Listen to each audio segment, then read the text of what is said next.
Selamat siang, kali ini saya sudah berada di Rumah Dinas Wali Kota Palembang, tepatnya di Jalan Tasik nomor 12A, Kota Palembang.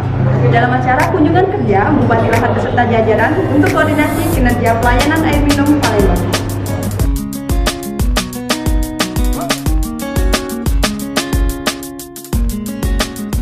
Kami akan komitmen akan berusaha untuk membantu sebaik-baiknya ya, kepada PDN Lahat, dan ini juga merupakan motivasi bagi PDN Kota Palembang untuk terus berbenah. Jadi kalau daerah lain sudah mau belajar, artinya kita harus lebih baik dan lebih baik ke depan. Palembang Kota ini kan sudah sehat. Kalau di Kabupaten Lahat masih sakit. Itu mau belajar di sini, minta dukungannya, minta didampingi supaya pembangunan ataupun set di situ pembangunan sebaiknya supaya Kabupaten Lahat itu sehat juga. Sekian liputan kali ini, saya Celin dari Bakumas Kota Palembang melaporkan.